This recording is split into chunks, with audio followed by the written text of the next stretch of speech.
So hello guys, welcome to my new blog. जैसा कि आप लोग जानते हैं कि हम सुबह दुकान जाते समय अपना ब्लॉग बनाते हुए जाते हैं। तो अभी जा रहे हैं हम दुकान। पहुंचने के बाद देखिए एक कस्टमर का स्टिकर साटना था, तो स्टिकर साटने के लिए मशीन पे स्टिकर सेट किए, उसके बाद कटिंग किए। कटिंग होने के बाद स्टिकर लगाया। स्टिकर लगाने के बाद गए हम ललन कॉम्प्लेक्स पिक्की मोबाइल वाले के पास ओप्पो के तेरह का सिम ट्रे लानी, लेकिन वहाँ पे सिम ट्रे था ही नहीं। उसके बाद गए वाल्टा में, उसके पास भी नहीं था, तो उसके सामने एक चाउमीन वाला बेचता था, तो चाउमीन खाने के बाद गए सागर सेल्स में। वहाँ पर भी नहीं मिला, तो वहाँ पे हमको मिला चाय पीने के लिए। यहाँ का सुविधा बहुत बढ़िया है कस्टमर का। चाय पीने के बाद गए दुकान, सदाम भाई से बोले कहीं नहीं मिला इसका सिम ट्रे। उसके बाद जोहर का टाइम हो गया, तो चल गए जोहर का नमाज पढ़ने दरबार मस्जिद में। वजू करने के बाद नमाज पढ़े, जमात छूट गया था।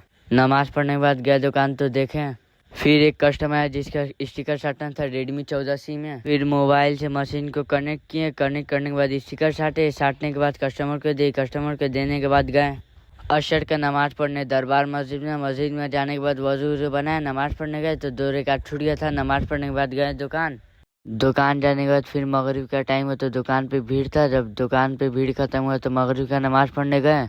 जाने के बाद वजू बनाया। वजू बनाने के बाद मस्जिद में गए, तो देखे 1 से 2 आदमी बैठे हुए थे। फिर नमाज पढ़ने के बाद गए दुकान जाने के बाद 8:30 बजे तक दुकान बढ़ा ले। दुकान बढ़ा के जा ही रहे थे घर, तो रास्ता में देखे कि मेरे चचा अपना दुकान बंद कर रहे थे, तो उन्हीं के साथ आगे बाइक से। आज के लिए इतने ही। फिर मिलते हैं अगले ब्लॉग में। मेरे साथ बने रहने के लिए सब्सक्राइब एंड फॉलो जरूर करें।